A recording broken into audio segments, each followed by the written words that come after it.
This is the VAXEE E1, VAXEE's first modern ergonomic release in their current lineup, which compared to their previous mice such as the Outset AX, comes in a more modernized aggressive ergonomic shaping and a significantly reduced weight, all while maintaining the same fantastic build quality, QC, and performance you'd expect to find on a VAXEE product. In addition to these changes, VAXEE has also made several notable internal improvements to the E1, as this is the most serviceable VAXEE mouse I've covered to date. However, the improved serviceability is a bit of a double-edged sword in some ways. Now, while VAXEE's previous mice are great products, their ergonomic mice specifically have felt a little left behind compared to the rest of the market, so to speak, especially when it comes to their weights. But here with the E1, VAXEE is finally entering the more modern ergonomic space, and as expected for a VAXEE product, the E1 is overall a really good mouse, but there are some aspects to it that are stuck in the past, so to speak. So in today's episode of the mel0n Review, we're going to take a deep dive into the VAXEE E1 and talk in depth about the mouse's performance, features, specs, as well as the mouse's pros and cons, and more about what aspects to this mouse are still stuck in the past. But before we get started, if you enjoy this video and want to see more content like this, including a full teardown of the E1, make sure to leave a like and get subscribed to the channel, and if you want to support what I do here on the channel with these detailed reviews and the teardown project, consider becoming a channel member, as it is the best way to directly support the channel, and channel members get early access to all upcoming content. But without further ado, let's get right into today's episode of the mel0n Review.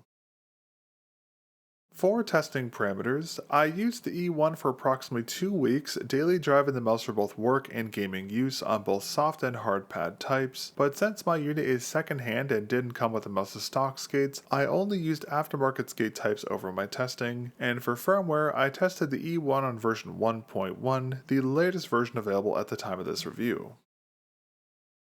For versions and pricing, in typical VAXEE style, the E1 comes in several colorways, including white, black, blue, red, pink, cyan, and a new lime green. This is the new color palette VAXEE is using for their mice's colorways, which is a nice improvement over the colors they used before, and I particularly like the new lime green color for obvious reasons. All of the E1's colorways retail for $139.99 USD, the same price point as all of VAXEE's more recent releases, and today I'll be covering the white colorway of the E1.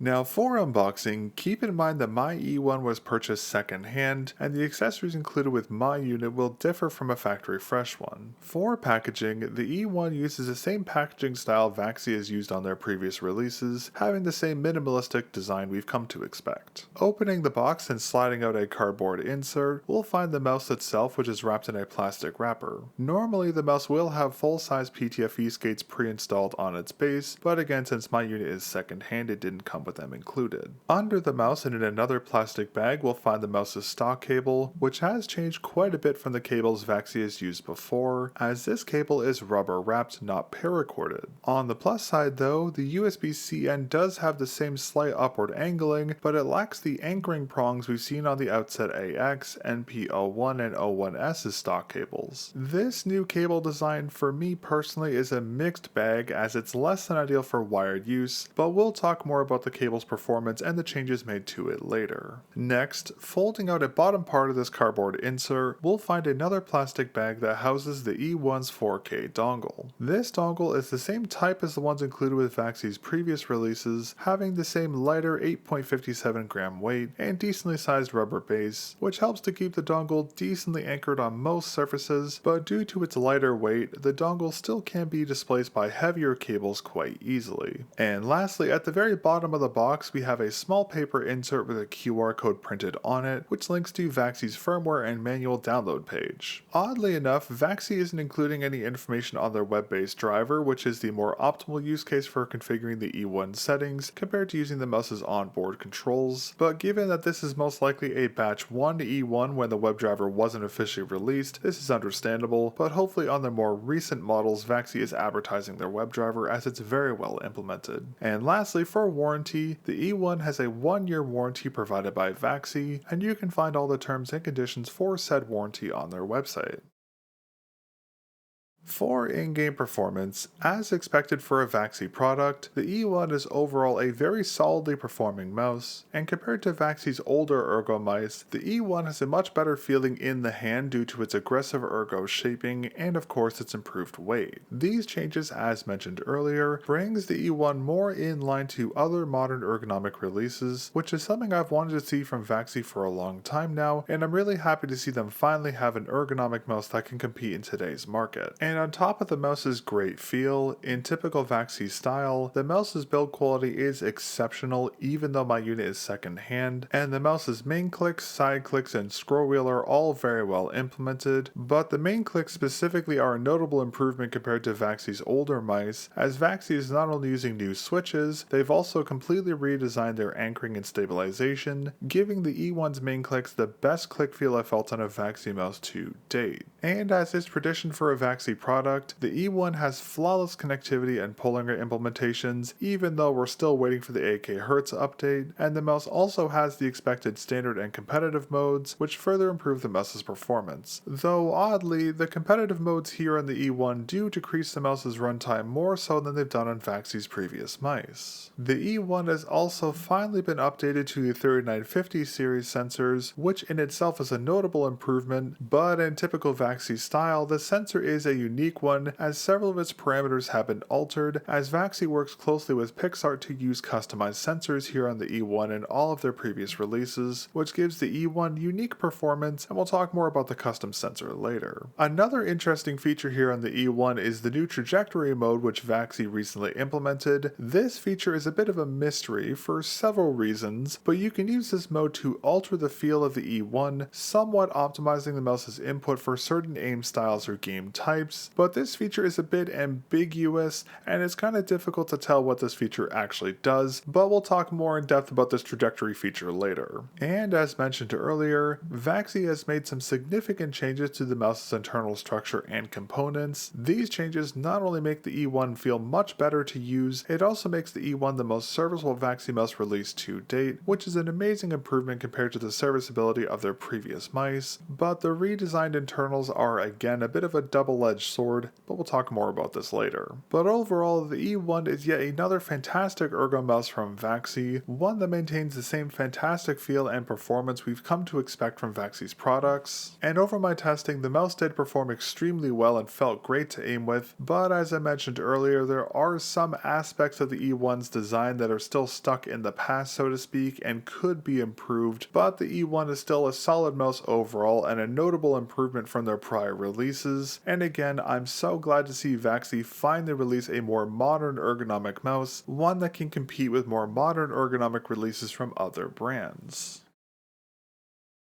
For build quality and QC, as a preface to this segment, keep in mind that my unit is second hand, so the build quality and QC of this unit won't represent that of a factory fresh unit. But despite my unit's second hand nature, and as expected for a VAXEE product, the E1's build quality is superb, having rigid top and base shells that have absolutely no creaking or flexing to them. The mouse's internal build quality is also fantastic, but unlike previous VAXEE products, the internal design here on the E1 has been overhauled completely, making the E1 much easier to service than VAXEE's previous releases, whose disassembly processes were very complex. But while the internal redesign is overall a positive, it does make a component inside the E1 unserviceable, which is disappointing, but we'll talk more about the mouse's serviceability later. For QC, unsurprisingly, the E1 is again perfect, just as seen on VAXEE's previous releases, as the main side clicks and scroll wheel are all very well implemented. However, there is a slight unbalanced feel between the mouse's buttons due to their respective actuation weights, not to a degree that will negatively impact the mouse's usage, but it's something worth noting. And as expected, the soldering on the main board and daughter PCBs is flawless, with no noticeable issues on my unit. Now, what makes the E1's build quality and QC even more impressive is the fact that my unit is second hand, meaning the mouse's superb quality has withstood multiple users, which is extremely impressive and not something you can say about a lot of other brands' products. This is something I've come to expect from a VAXEE product, as the quality of their products has been superb on every other mouse I've covered from them, even the second-hand ones.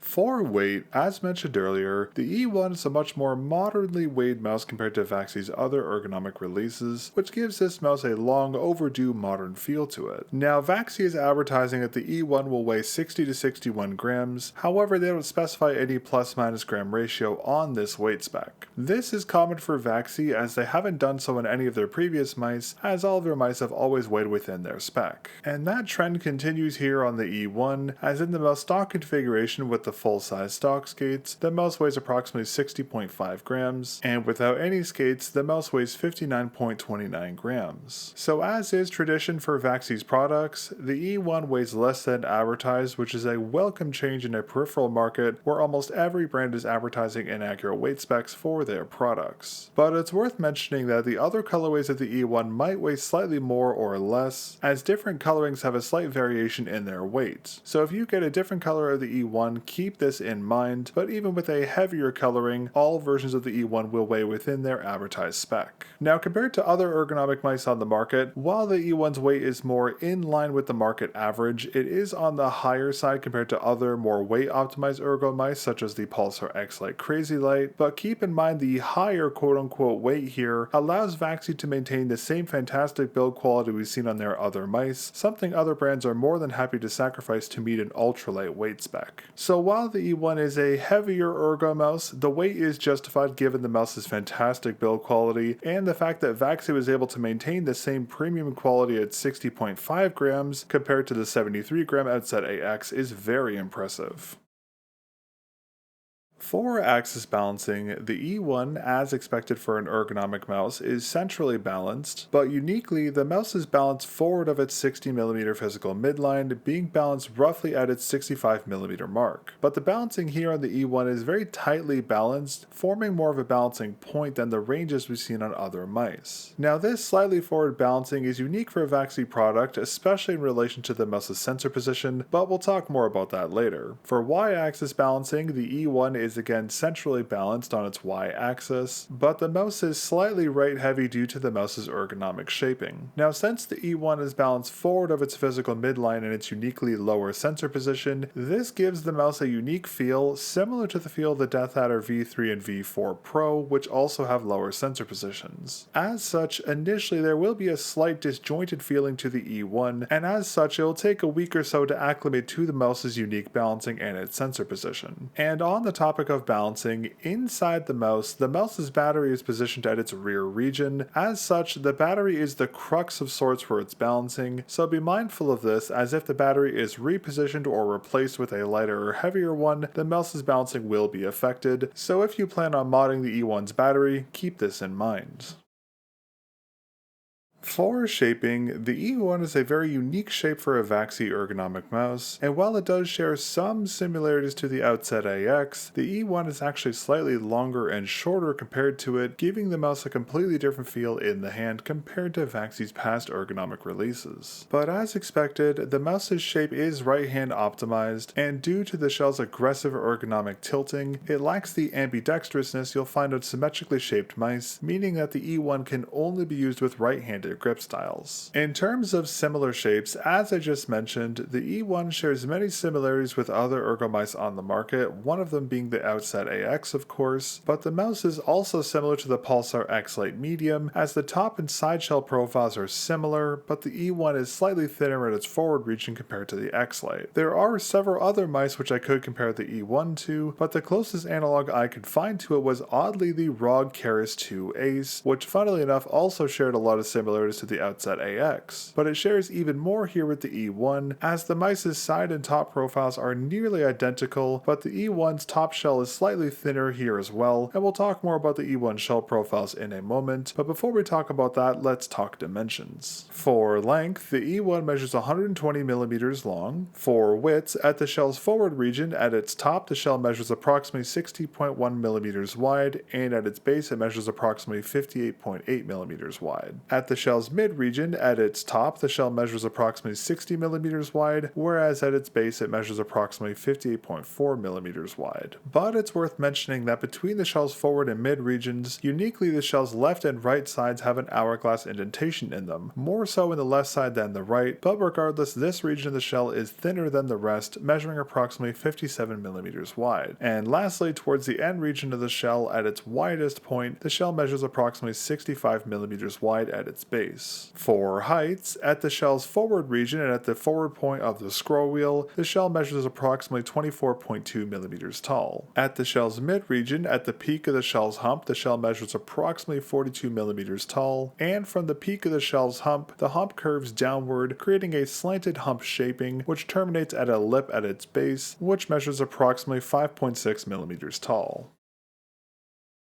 For the E1 shell profiles, looking from the top we can best see the mouse's ergonomic shaping, with the expected thinner forward to mid region which widens past the physical midline, creating a rounded rear region which is angled leftwards, creating that flared out profile we see on every ergonomic mouse to date. Flipping the mouse over and looking at it from the base, we can again see the aforementioned ergonomic shaping just flipped, but from the base we can better see the E1 side shell profiles, which have a rather pronounced hourglass-like indentation in their forward to mid region. But uniquely, these indentations differ in depth, as on the mouse's right side left from the top, the indentations is shallow and very small, while on the mouse's left side right from the top, the indentation is much more pronounced and is much wider. Flipping the mouse over and looking at the mouse's sides, we can best see the top shell's curvature, which as mentioned earlier shares many similarities to other ergonomic mice, but is the closest to the ROG Keras 2 Aces, as the top shell has a very rounded forward to mid region which peaks the mouse's centrally positioned hump, then gradually slopes downward, terminating at the aforementioned lip at the rear. Looking at the mouse from the front, we can best see the shaping of the shell's forward region, having a traditional ergonomic shaping with the taller left side and shorter right side, but one unique aspect to the E1 here is that the tilt of the shell is very aggressive, more so than the tilt of the Outset AX's shell. This tilt is actually so aggressive it is steeper than every other ergo mouse in my collection, the only exception being the Keras 2 Ace, as it has a similarly but slightly less aggressively tilted shell. From the front, we can also best see the E1 side shell profiles, which as mentioned earlier are quite unique, starting with the left side shell right from the front. At its forward region, the right side shell has a rounded shaping and is quite aggressively outwardly tilted. Moving down along the side shell towards a pronounced indentation, the side shell shaping flattens out slightly and becomes more inwardly tilted than most of the deepest part of the indentation. It then decreases its tilt towards the side shell's mid region. There the shell profile flattens again and starts to become inwardly tilted. This continues to the start of the rear shell's rounded flare out, at which the inwardly tilted side profile melds into the rear shell's rounded shaping. Next, on the shell's right side left from the front, at its forward region, the right side shares the same rounded shaping as the left side, but it's much less aggressively angled. The profile of the side shell shaping continues towards the mid region, losing its rounded shape and flattening out slightly, but continuing its slightly inwardly tilted angling. That is until the right side's indentation, but the shaping doesn't change nearly as much as the left side shell's profile due to the indentation's less pronounced nature. Past the slight indentation and traveling into the mid region, the shell continues the same slightly outwardly tilted flattened shaping until the rear region, right at the point where the rounded rear shaping begins, at which the side shell's shaping tilts inward, melding into the rear shell's rounded profile. And lastly, looking at the E1 from the rear, we can again see the very aggressively angled shell profile, peaking at the mouse's left side and declining to the mouse's right side. From this point of view though, we can also see the rear hump shaping, which while having a gradual sloping as mentioned earlier, has a wider, shallower profile, and the rear hump shaping maintains the top shell's aggressive angling, meaning you can still feel the aggressive ergonomic nature of the E1 shell all the way here at the rear when gripping it.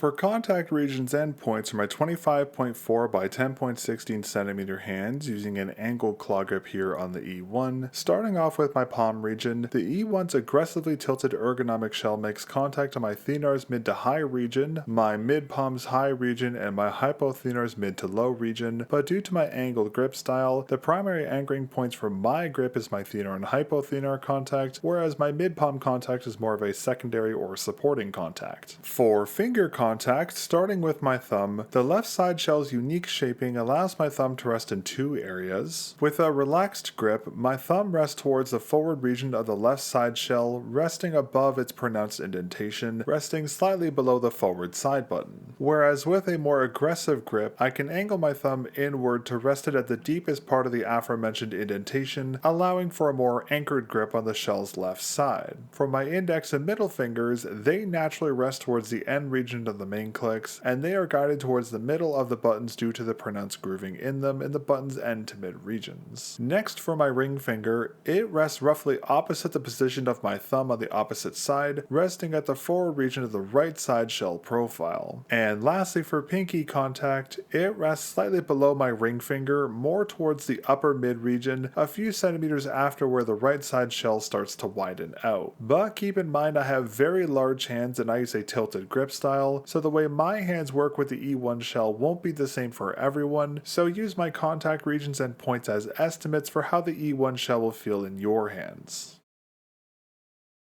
For hand size and grip style compatibility here for the E1, given its aggressive ergonomic nature and dimensions, the mouse has the expected compatibility for an ergo mouse, but the aggressiveness of the top shell's curvature might be too aggressive for some users. Also, as mentioned earlier, the mouse is right-hand optimized and given its ergonomic shaping is only usable with right-handed grip styles. Now for hands measuring approximately 15.2 to 16.5 by 8.5 to 9.5 centimeters, the mouse will be best suited for palm grips. For hands measuring approximately 16.5 to 17.8 by 9.5 by 10.5 centimeters, the mouse will be best suited for palm and claw grips. For hands measuring approximately 17.8 to 19.1 by 10.5 to 11.5 centimeters, the mouse will again be best suited for palm and claw grips. For hands measuring approximately 19.1 to 20.3 by 11.5 to 12.5 centimeters, the mouse will again be best suited for palm and claw grips. And lastly, for hands measuring approximately 20.3 to 21.6 by 12.5 to 13.5 centimeters, the mouse will be best suited for claw grips. Now, technically speaking, the E1 is compatible with fingertip grips with all hand sizes, but given the mouse's ergonomic shaping, size, and weight, this grip style isn't exactly ideal here on the E1, but can be used if desired. But as always, this is a rough estimate, and the actual hand size and grip style compatibility for the E1 will vary from person to person. So if you're considering this mouse, I'd recommend measuring the length of your hand from the tip of your fingers to just below your wrist line, and the width of your hand by measuring the width of your knuckles excluding your thumb, and you can use those measurements to estimate if your hand size is compatible with the E1's unique aggressive ergonomic shell.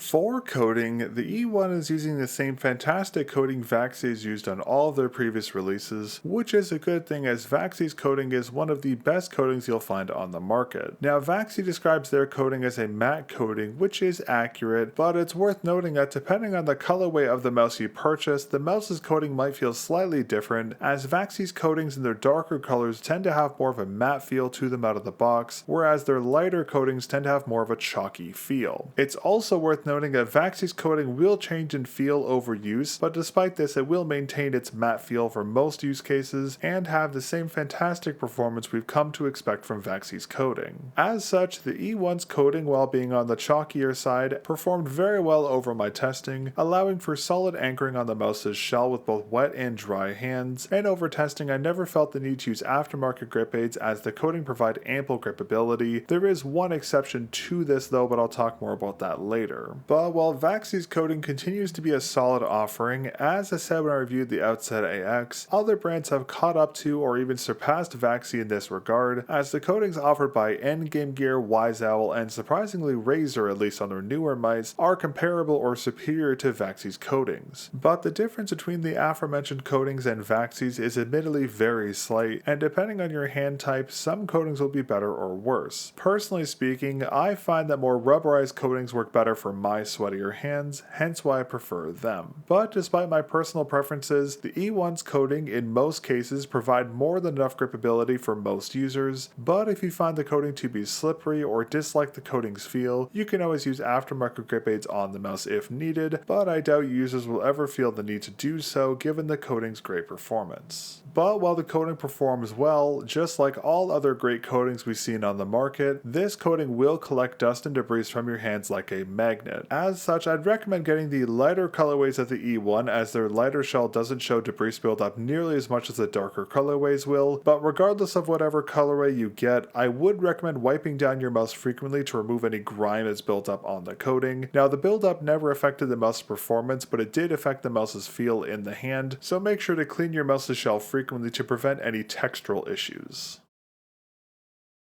For main clicks, due to the aggressive tilting to the E1 shell, the mouse uses rather unique shell button designs compared to VAXEE's other mice, and they've also updated the mouse's switches to new SKUs, one of which is very unique. But before we talk about the switches, let's talk about the shell buttons themselves. For shaping, the main buttons are a traditional VAXEE style, having the same rounded curvature at their end and top regions, but due to the aggressive shell tilting, the buttons are very slanted, much more so than we've seen on VAXEE's previous ergonomic mice. Initially, I was concerned that the slanted nature would make the main clicks difficult to utilize, but since the main buttons have the same coating as the rest of the shell, the buttons are very easy to grip, and the button's gripability is further improved by a rather pronounced grooving in them, which runs from the button's end to mid-region. This grooving not only naturally guides your fingers to the center of the buttons as mentioned earlier, they also somewhat help to flatten the button's tilted surface. This combined with the coating makes the main clicks, despite their aggressively slanted nature, very grippable, and over my testing I didn't run into any issues with my fingers slipping or shifting on the E1's buttons. And just like we've seen on VAXEE's previous mice, the E1's main clicks are indented quote unquote into the shell, but instead of having a walling around the clicks like we commonly see, the indentation here is more of a gapping between the buttons and the mouse's side shell. This is the same method used by VAXEE on their previous mice, and while this isn't the traditional way of indenting a main click, the gapping, while thin, is just wide enough to prevent your fingers from interfering with the main click's actuation, but it's worth noting if you have smaller hands and rest your fingers towards the upper regions of the side shell, you might run into some interference issues, so keep that in mind. For click heights, unsurprisingly, the E1's main clicks differ in height as expected for an ergo shape, but due to the aggressiveness of said shaping, the button's height differ more so than we've seen on any other ergo mice to date. Starting with the left click, it measures approximately 24.8mm tall at its end region, 29.6mm tall at its mid region, and 39.1mm tall at its top region, while the right click measures approximately 20.8mm tall at its end region, 26.4mm tall at its mid region, and 32.8mm tall at its top region. In terms of click audio, here's a quick sound test of the E1's main clicks.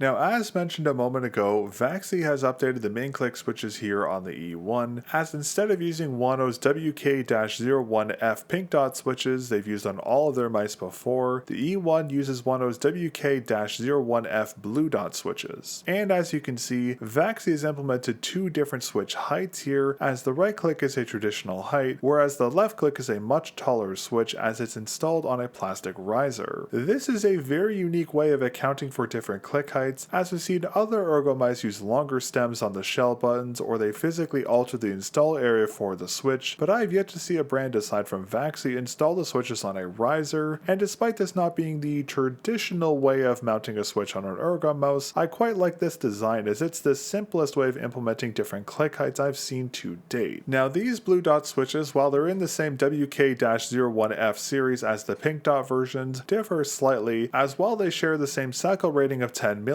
they have a lighter 70 gram actuation weight, 10 grams lighter than the 80 gram actuation weight of the pink dot versions. This lighter actuation weight gives the E1's main clicks an improved click feel, as they're notably lighter than the pink dot switches used on the Outset AX, MP01 and 01S, but while at the click's end to mid region the clicks have the expected 70 gram actuation weight, at the button's top regions the clicks are slightly heavier, feeling more akin to an 80 gram actuation weight, but this is to be be expected as every mouse's main click's actuation weight will increase in this region. Now, aside from the unique installation and lower actuation weight, another notable upgrade to the E1's main clicks is their stabilization, as VAXEE is no longer using the hook system they used on their previous mice to stabilize their main clicks. This is a great thing to see, as this system did allow for a fair bit of play and wobble on those previous buttons, and because of these downsides, VAXEE has opted to mount the shell buttons more traditionally, where the top shell's framing stabilizes the buttons, resulting in the E1's main clicks having excellent stabilization with a minimal degree of play to them and absolutely no wobbling, which is a fantastic improvement over the main clicks on VAXEE's previous releases. For travel, both the clicks share a similar low range of pre-travel and a medium to high range of post-travel, falling within the medium range with lighter actuations and the high range with heavier ones, but to counteract this, both the main clicks have a rather snappy rebound to them, which helps to counteract the longer travel ranges even with heavier actuations, giving both the main clicks a nice snappy feel to them. For debounce, in typical VAXEE style, the main clicks can be set to 0, 2, or 4 millisecond preset levels via the WebDriver or the mouse's onboard controls. Now, over my testing, I used the E1 with the 2 millisecond debounce and never experienced any double clicking issues, but feel free to experiment with the different levels and find what works best for you. And lastly, given their mechanical nature, the main clicks use a 3-pin mount and are soldered to the daughter PCB here, meaning if you want to mod or repair the main click switches, or any other component on this PCB for that matter, you'll need to desolder the old switches and solder in new ones. Keep in mind though that this PCB only supports mechanical pin layouts and does not support optical ones, and if you do repair or mod the E1 switches, make sure to get a riser of the same height that's currently installed in the E1 so your buttons have the same click heights.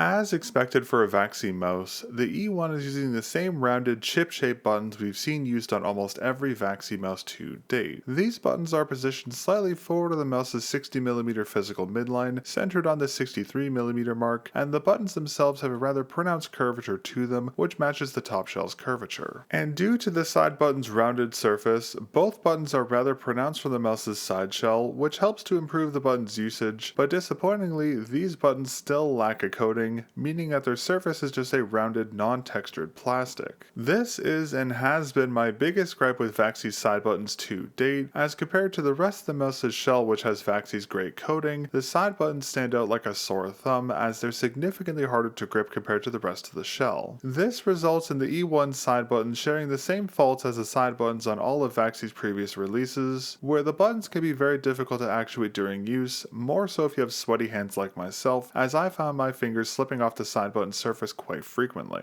Thankfully, I was able to remedy this issue by installing aftermarket side button covers from another mouse here, but this non-coated side button design is very disappointing to see here again, and I'm honestly quite confused as to why VAXEE still hasn't coated their side buttons, as doing so would fix their gripability issues completely and would improve all of their mice's overall usage experience tenfold in my opinion. But while VAXEE didn't apply coating to these side buttons, you can do so, as the side buttons are very easy to remove from the mouse's top shell, meaning you can color them or apply a coating to them yourself if you're feeling up to some modding. But while the side buttons are still uncoated, one positive change to the E1 side buttons specifically is that VAXEE has finally added a gapping between the buttons. This is another long-standing design issue I've had with VAXEE's side buttons, as on their previous releases, the side buttons were positioned right next to each other, which made it very easy to accidentally actuate the opposite button if you click them at their inner edges. But since VAXEE has added a gapping here, it's much harder to accidentally actuate the opposite button even if you have larger thumbs as I do, which is a fantastic improvement, but again, VAXEE's decision not to coat the side buttons does hamper their usage and nullifies their improvements here in the E1 in my opinion. Now in terms of audio feedback, here's a quick sound test of the E1 side clicks.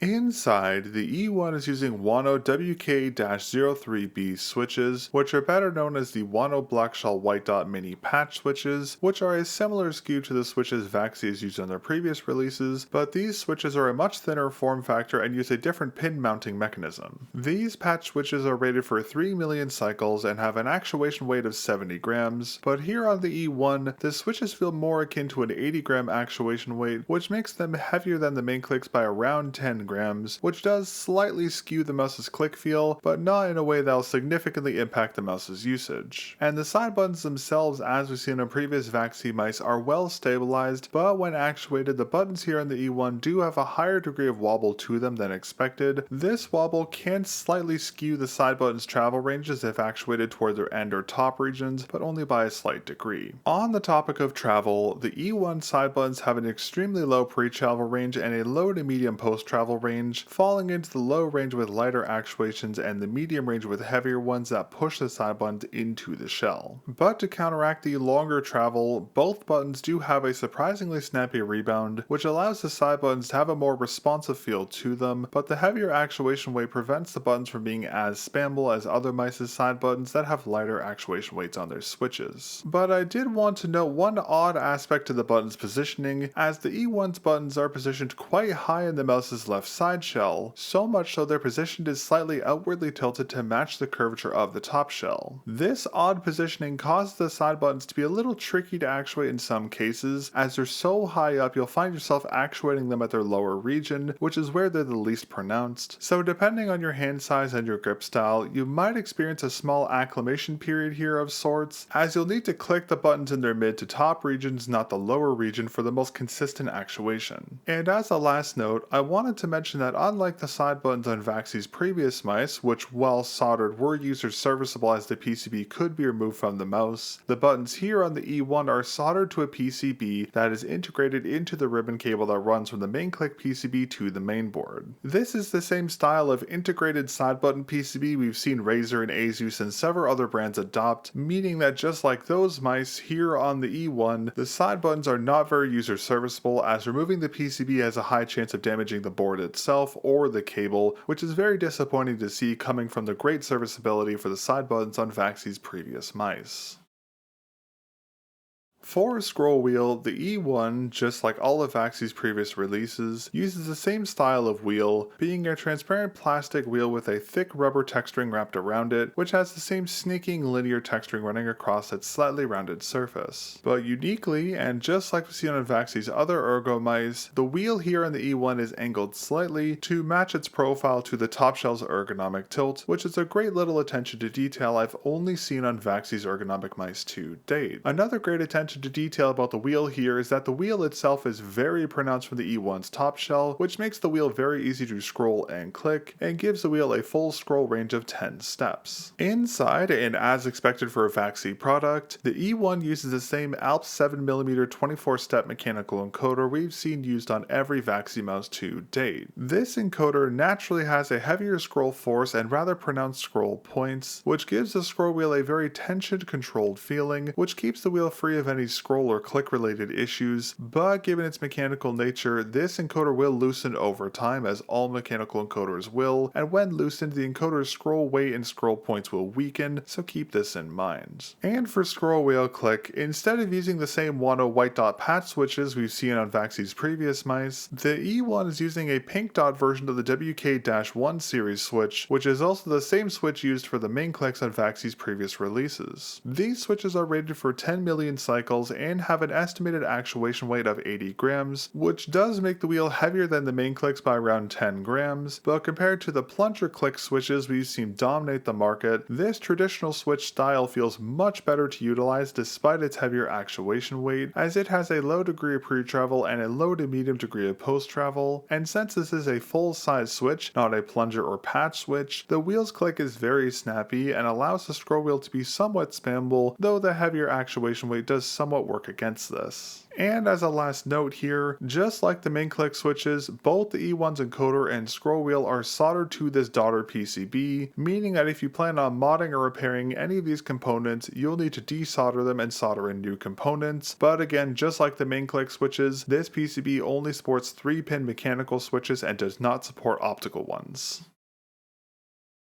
For sensor, the E1 is the first VAXEE mouse I've covered which utilizes Pixar's latest 3950 series sensor, specifically the PA 3950DM-T5QU SKU, which is a great improvement over the 3395s VAXEE has been using on their products until now. And as typical for a VAXEE mouse, they've worked closely with Pixar in implementing this new sensor and the mouse's MCU, tweaking the sensor's parameters as they've done in their previous releases. But before we talk about the new sensor and its features, let's talk about the sensor's positioning as it's quite unique for a VAXEE product. As mentioned earlier, instead of being positioned slightly forward of the mouse's physical midline like we've seen on the Outside AX, the sensor here on the E1 is positioned behind its 60mm physical midline, positioned at roughly the 55mm mark. This lower sensor position, as mentioned earlier, is disjointed from the mouse's balancing point and will take a couple days to get accustomed to, but once you get acclimated to it, the position works really well as it gives the E1 a slightly more controlled feel compared to a mouse with a centered or forward sensor position. For sensor specs, the E1's 3950 implementation is rather unique due to its custom nature. As well, it has the expected DPI range of 100 to 26,000, which is adjustable via 50 DPI steps, unlike all 3950 sensors which support 0.7, 1, and 2mm LOD levels. VAXEE has modified the sensor's parameters, separating into two modes: a low mode which the mouse defaults to, which tracks between 0.4 and 0.9mm, and a high mode which tracks from 0.8mm to 0.4mm. Now this is expected as we've seen VAXEE implement custom LODs on their previous mice's sensors, but here on the E1 the LOD ranges are slightly different due to the upgraded sensor. The E1 sensor also supports motion sync either in the mouse's standard or competitive modes, but as expected, VAXEE has disabled both angle snapping and ripple, just as they've done on their previous mice. Oddly though, the E1's 3950 doesn't have sensor tilting enabled on it, despite all 3950 sensors allowing for on-device sensor tilting. This is a very disappointing aspect to the E1 sensor, and hopefully VAXEE will enable this feature in the future as it is very useful. Thankfully though, if you want to tilt the E1 sensor, you can do so via raw Excel, and if you want to learn more about what sensor tilting does and how it can benefit your aim, you can learn more about it here.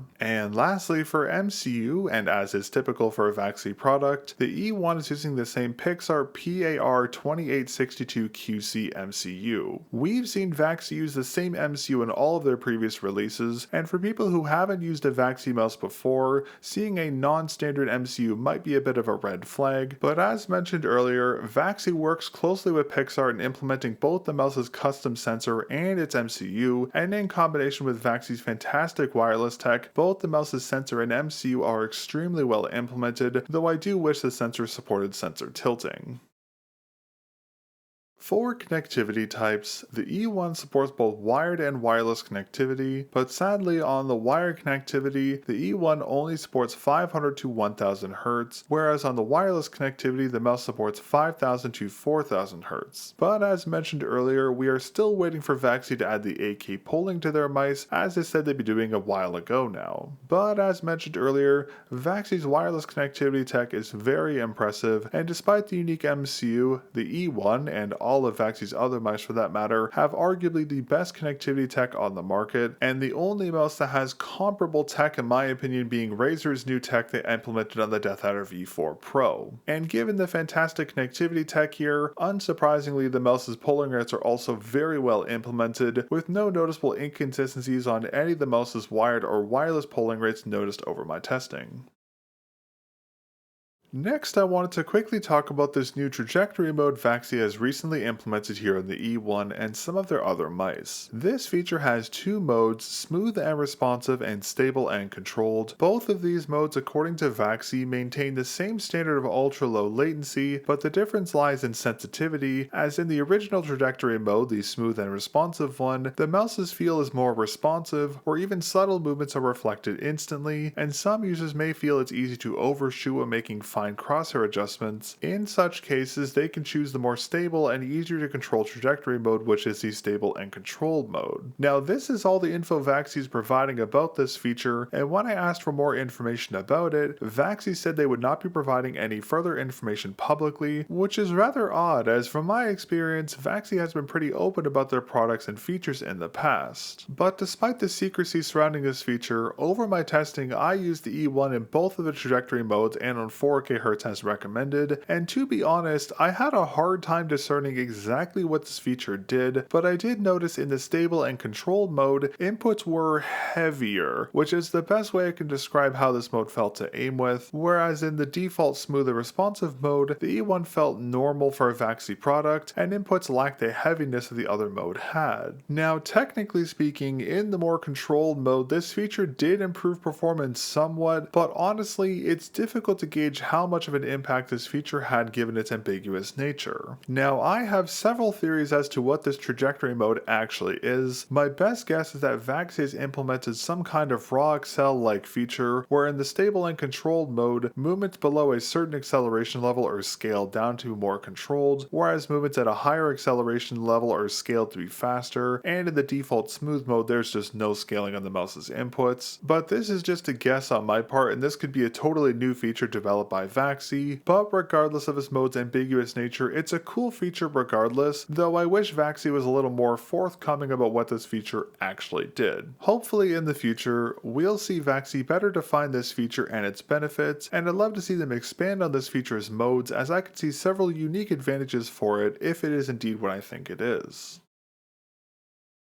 For battery, the E1 is using the same 400 mAh battery we've seen VAXEE use for their mice for a while now, and the battery also uses the same 2mm JSD-PH connector. Now, according to VAXEE, the E1's estimated runtimes are approximately 110 hours on the mouse's standard mode on 1kHz, 38 hours on the comp mode using 1kHz, 34 hours on the comp mode again but using 2kHz, and 30 hours on the comp mode using 4kHz. Whereas compared to my E1 running firmware 1.1 and set to its max DPI of 26,000 and placed on a mouse jiggler to simulate usage. On 1kHz using the standard mode, the mouse's runtime was around 95 hours. On 1kHz again but using the comp mode, the mouse's runtime dropped all the way to 36.7 hours. On 2kHz and on the mouse's comp mode again, the runtime dropped again to 31.2 hours. And lastly, on 4kHz and the comp mode, the runtime was a mere 28.6 hours. But take these runtime values with a grain of salt, as the E1's WebDriver kept resetting the mouse's battery from 100% to 85% randomly, so keep in mind my runtimes might be skewed slightly. But that said, even the runtimes VAXEE gives for the E1 are oddly low, being even lower than the runtimes for the previous mice. Now, to be fair to VAXEE, their mice have always had lower than median runtimes due to their wireless tech, but the trade-off for this is well worth it, as again VAXEE's wireless tech is significantly better than the tech available to most mice on the market, but again the trade-off for this is the lower runtimes, so keep this in mind if you're considering the E1 or any of VAXEE's other products.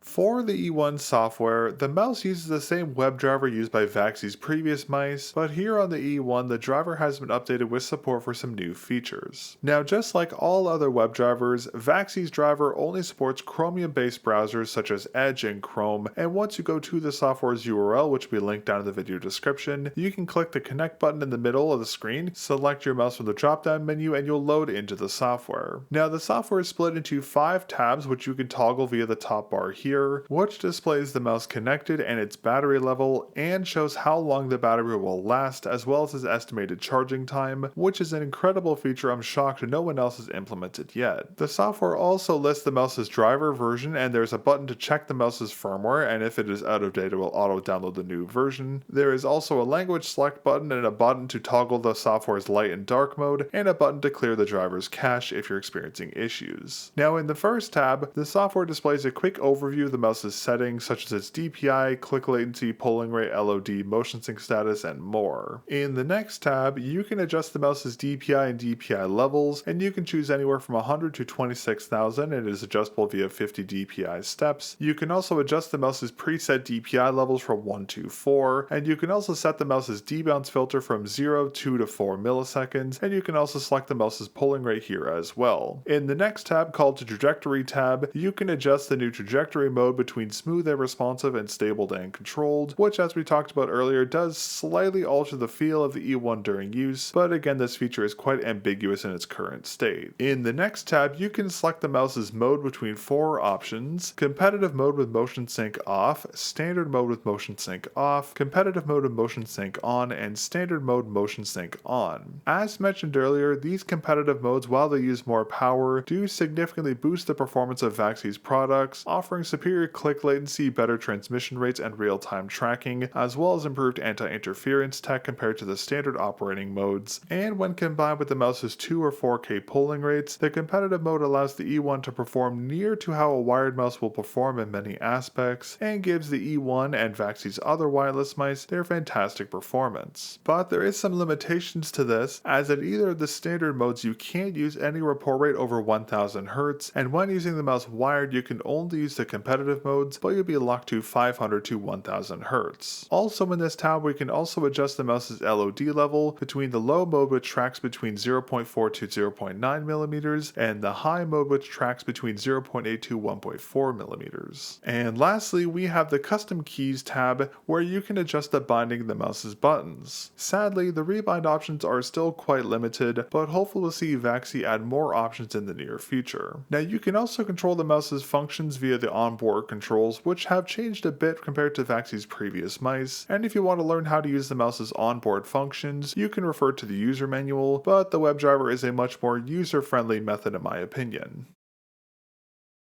For repairability, historically speaking, this has been an aspect of VAXEE's products that have been a mixed bag, so to speak, as while their mice have been serviceable, their internal build quality has also been very complex, which absolutely has hampered their mice's serviceability in the past. But here on the E1, and as mentioned earlier in this video, the mouse's internal design has been completely revamped, which is a positive change as the internal design is oddly similar to the design we saw inside the Viper V3 Pro and Death Adder V4 Pro. Now this is a positive change as this makes the E1 much more serviceable than VAXEE's previous mice, but as we talked about earlier, this does make the side buttons unserviceable as its PCB is integrated into the ribbon cable that connects the 2 daughter PCBs to the main board. But despite this, the other components inside the E1 are easy to service, especially the battery, which is a massive improvement over VAXEE's previous releases. And to VAXEE's credit, despite the internal changes, the E1 maintains the same fantastic build quality and shell rigidity, which is very impressive. But just like their previous mice, the E1 is using torque screws for its base, which does make opening the mouse tricky as you'll need a special bit to do so, but once inside, all the other screws are standard Phillips heads, so accessing the other internal components is pretty simple. But overall, I think the redesigned internals here on the E1 are a positive, as repairability has been an issue area on VAXEE's previous models, and the E1 is without a doubt the most serviceable VAXEE product they've released to date. And if you want to learn more about the mouse's internals or see what modding options are here on the E1, as well as learn how to fully disassemble and reassemble the mouse, get subscribed so you don't miss the E1's teardown video.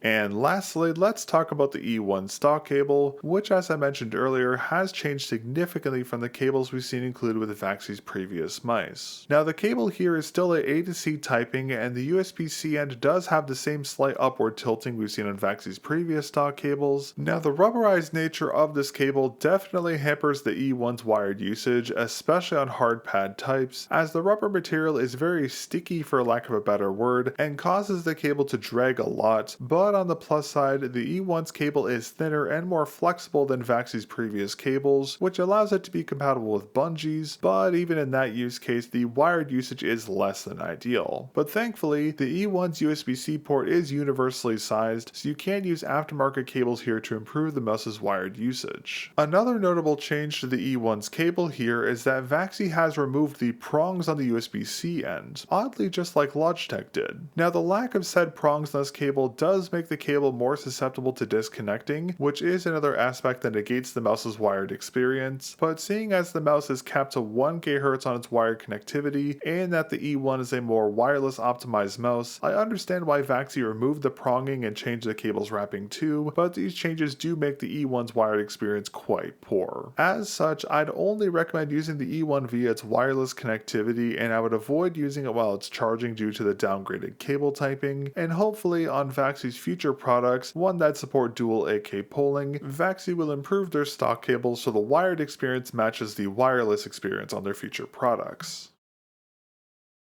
Alright, well in closing, overall the VAXEE E1 as expected is yet another fantastic release, but it's a very notable one as the E1 marks VAXEE's entrance into the more modern ergonomic market, which is long overdue in my opinion. And of course, aside from the mouse's modern feel, the E1's aggressive ergo shaping feels great to use, and the mouse has superb build quality and QC despite the reduced weight. The mouse's coating is also great as expected, though it is outclassed by some competitors' coatings. The mouse's redesigned internals and structure is a significant improvement over VAXEE's previous, very complex mice, and the redesign here makes the E1 very serviceable, the most serviceable VAXEE product I've covered to date. The new main click button design is vastly improved as well, and the new lighter main click switches feel great. The added gapping between the side buttons is also a great improvement, and VAXEE's custom 3950 implementation is very well implemented, though it is lacking some features. But while the E1 has many positives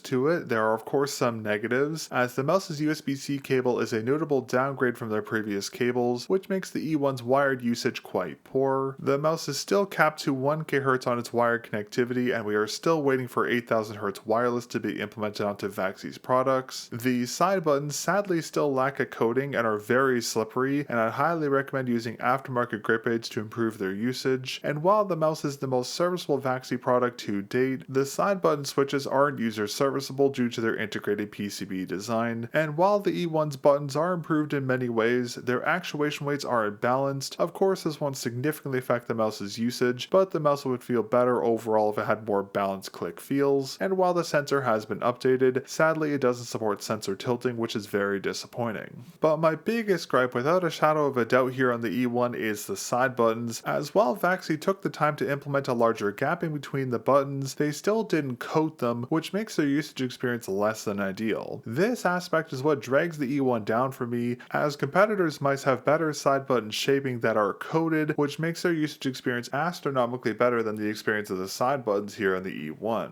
And to be completely honest, this is really disappointing to see, as VAXEE's side buttons are like their Achilles heel for some reason, and they've been the weakest aspect to every VAXEE mouse I've reviewed to date, but for some reason VAXEE continues to leave the side buttons uncoating, which is so confusing to me. Because of this, while I really like many of the aspects to the E1, due to the poor side button implementation, the E1 isn't a mouse I'll be revisiting anytime soon, as I'd rather use other ergo mice that have proper side button implementations, even though other mice on the market don't have VAXEE's wireless tech or comp modes or the other features that are exclusive to their products. Hopefully, we'll see VAXEE redesign their side buttons on their future releases and on newer batches of their existing products, as a coated side button would make this mouse much easier to use, but we'll have to wait and see what VAXEE's plans are for the E1 and their other mice. But with that is everything for today's episode of the mel0n Review. Thank you very much for watching. If you would like to support my efforts here on the channel with these in-depth reviews and of course the Teardown project, please consider becoming a channel member, as that is the best way to directly support my efforts on the channel, and being a member also gives you early access to all upcoming content. So if you want to support my work and see new episodes of Teardown and the mel0n Review before anyone else, become a member today. But that's all for today. Thanks again for watching my review of the VAXEE E1, and I'll catch y'all in the next episode of the mel0n Review.